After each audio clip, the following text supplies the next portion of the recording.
Et on se retrouve pour notre rubrique C'est mon histoire. Aujourd'hui, j'ai le grand plaisir d'avoir avec moi Madeleine Libouga. Bonjour Madeleine. Bonjour, Comment vas-tu? je vais très bien, Ça merci. va bien, Oui. super. Merci d'être ici dans C'est mon histoire aujourd'hui pour nous partager votre histoire, ce que vous avez vécu, une longue histoire de toute une vie, Mm. très, très mouvementée, mais qui se termine bien, je le dis tout de suite, ça se termine bien. Gloire à Merci Dieu. Seigneur.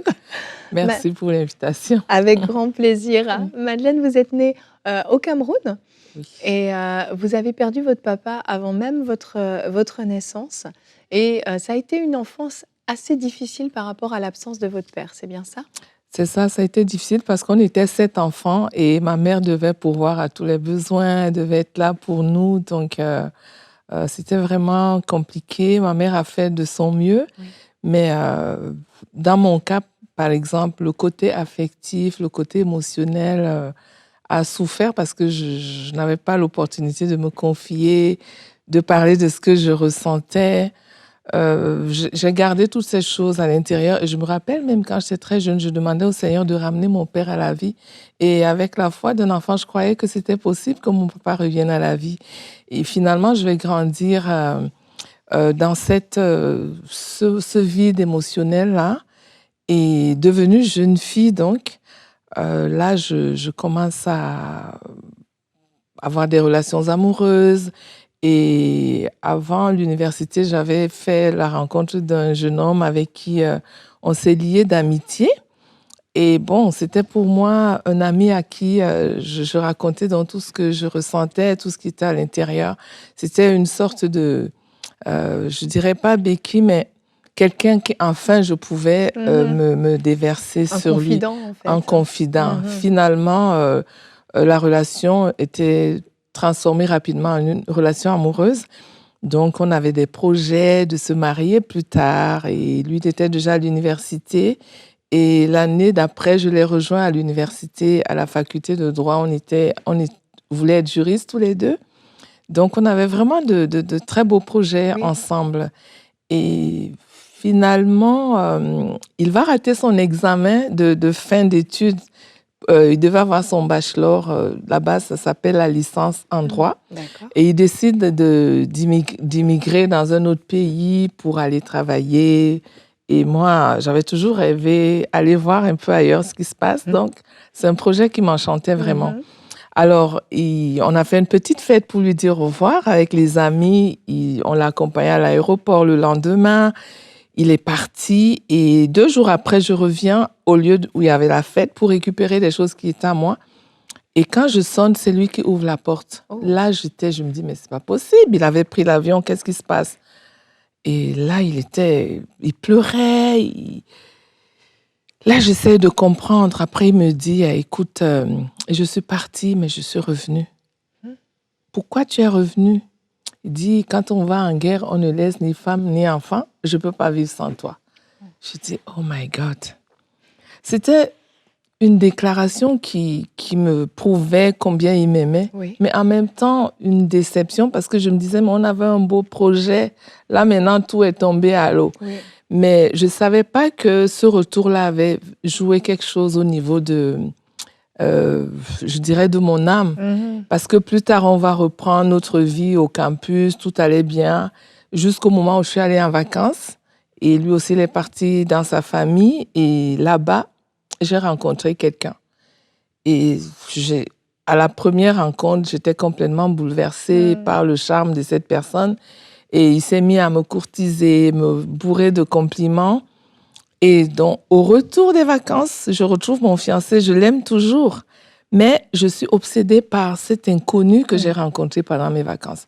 Donc, on a passé quelques semaines. J'étais vraiment dans un état où Vous étiez toute chamboulée en j'étais fait. toute chamboulée. Mmh. Je ne savais plus trop. C'était vraiment une passion qui ne s'expliquait pas. J'étais très bien avec mon fiancé. On avait des projets. C'est quelqu'un de formidable. Ma mère l'aimait bien.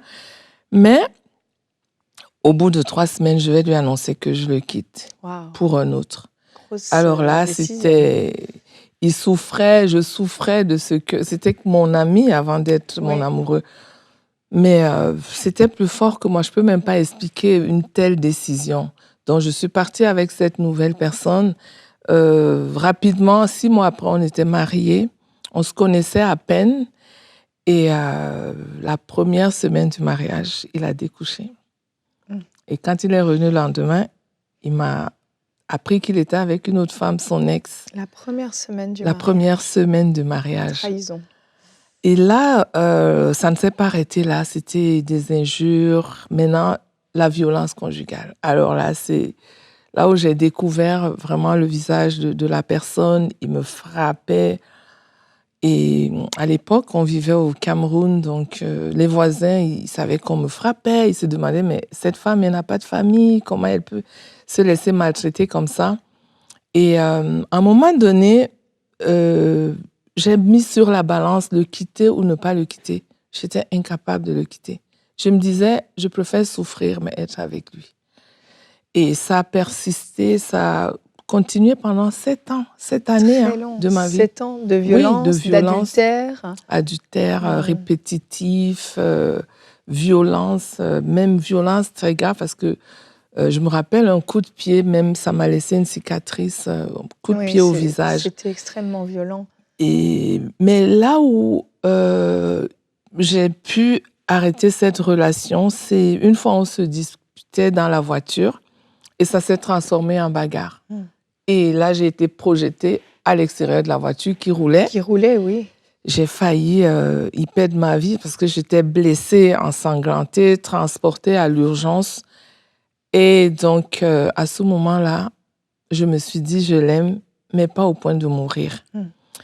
Donc, j'ai eu le courage, cette fois-là, de dire, c'est terminé. Je suis encore restée quelques temps avec lui dans la maison, mais c'était terminé. C'est ça.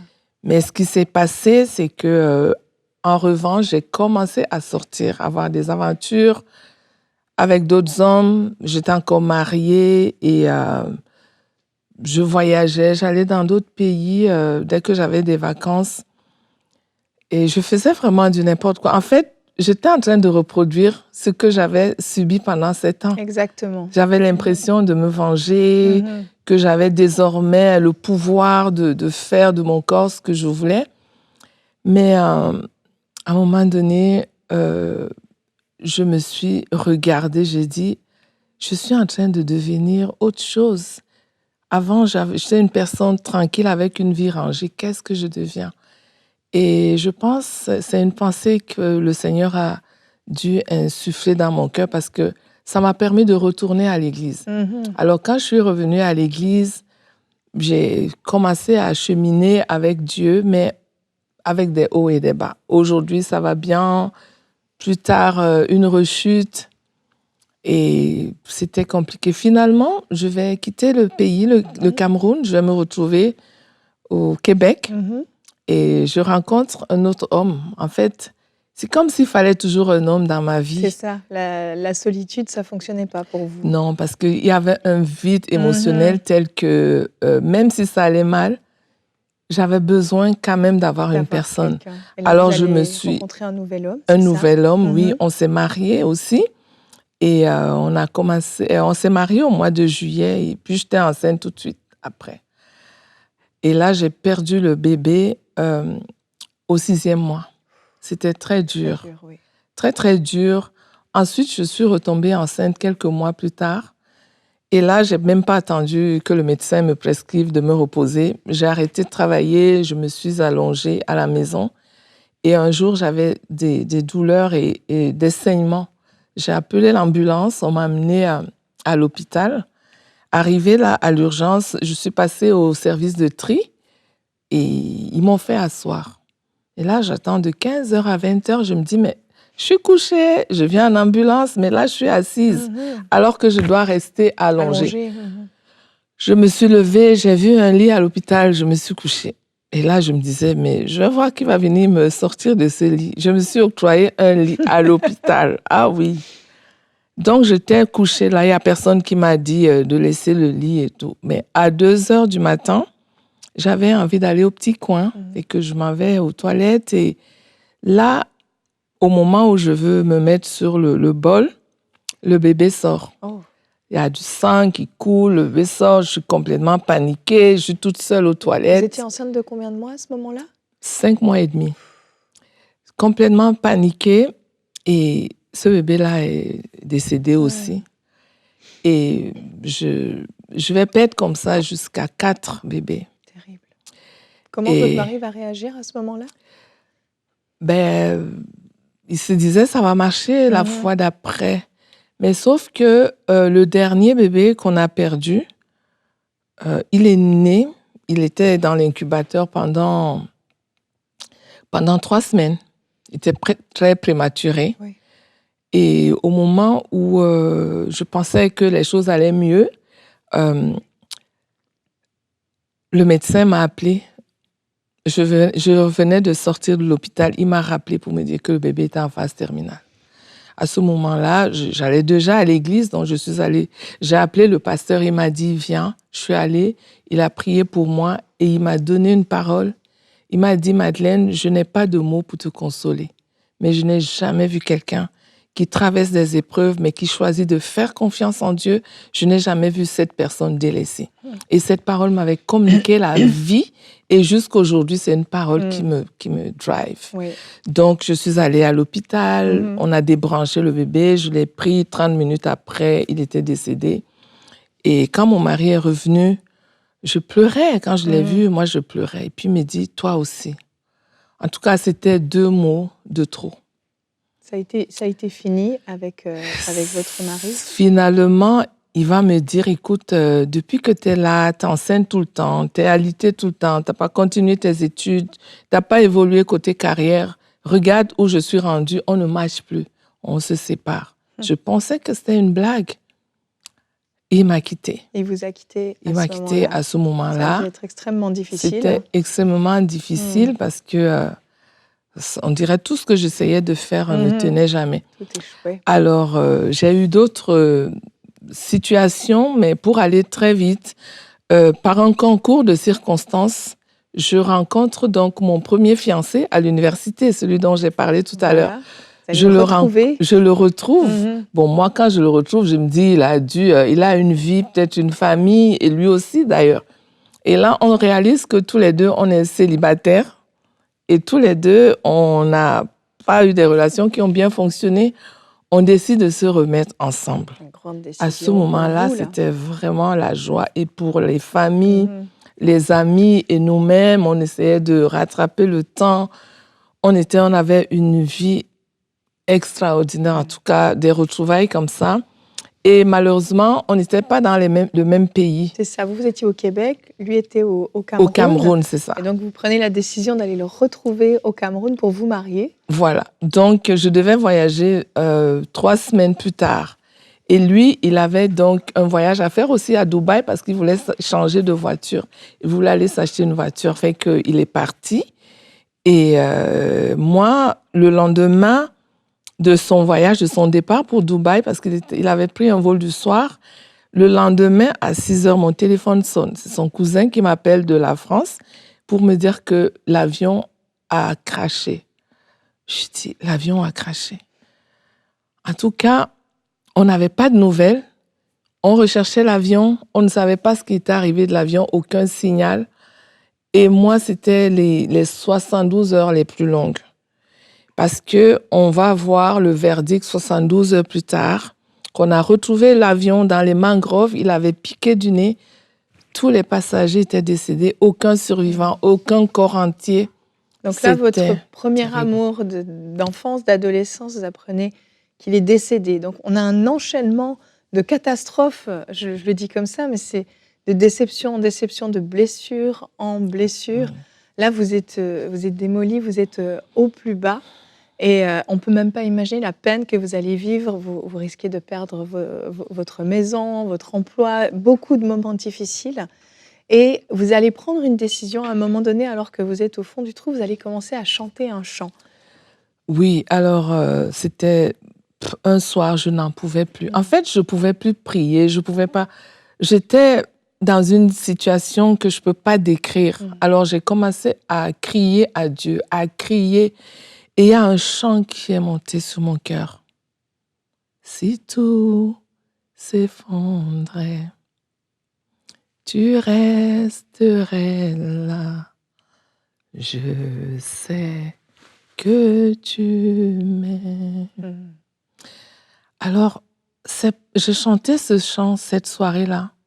Et le lendemain, j'ai réalisé que j'avais dormi presque toute la nuit parce que mon sommeil était très agité. C'est comme si la paix de La Dieu paix, s'était installée oui. par ce chant de déclaration. Ce chant de déclaration, et j'ai continué de chanter toute la semaine.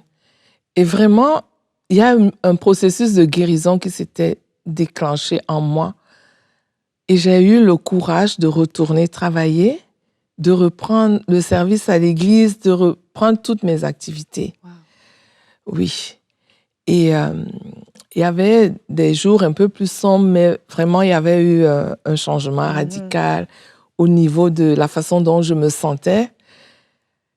Et étant donc retournée au service, à l'église, j'ai décidé de prendre des cours bibliques. Et vraiment, ces cours, on avait une formation qui nous parlait de l'identité. Moi, j'étais chrétienne depuis longtemps, mais ce jour-là, j'avais découvert que Dieu était mon Père. Wow. Une information que j'avais, mais pour la première fois, l'information était devenue une révélation. Dieu est mon Père. Ce Père que vous aviez cherché depuis votre enfance, Oui. vous l'avez rencontré à ce moment-là. Ça a opéré une guérison intérieure. Ce vide que vous cherchiez à combler, ça l'a comblé? Ça a comblé ce vide. Parce qu'en fait, ce que j'ai réalisé, c'est que je m'étais toujours appuyée sur des choses pour essayer de combler ce vide. Mais même quand j'avais toutes ces relations-là, le vide n'était pas vraiment comblé. Le besoin était là. Le besoin était là. Mais cette révélation m'a amenée pour la première fois à être une femme comblée. De savoir que Dieu m'aime, il est mon Père en fait. J'ai pas besoin de le chercher dans les relations amoureuses. J'ai pas besoin de me compromettre, de faire des choses pour me faire aimer. Dieu m'aime déjà. Ça, c'était vraiment une relation extraordinaire. Vraiment, Oui. vraiment. Et donc, ça a amené une guérison intérieure. Vous avez été libérée finalement de cette dépendance affective que vous aviez depuis toutes ces années. Et aujourd'hui, Madeleine, vous allez bien? Je vais très bien. Et ce qui est extraordinaire, c'est que cette guérison, cette délivrance n'a pas laissé de séquelles. Oui. La joie, la paix de Dieu, quand je pense à mon histoire, c'est comme si je parlais de l'histoire de quelqu'un d'autre. C'est magnifique. Oui. C'est magnifique. C'est et Madeleine, votre histoire, vous l'avez écrite dans un livre. Oui. On n'a pas pu tout dire. Donc, si vous souhaitez, vous procurez le livre de Madeleine. Et donc, Mon Père, mon mari, et vous allez pouvoir donc vous procurer le livre de Madeleine Libouga. Merci beaucoup Madeleine d'être venue nous raconter votre histoire extraordinaire dans tous les sens du terme, dans la rubrique C'est mon histoire. Merci. Merci.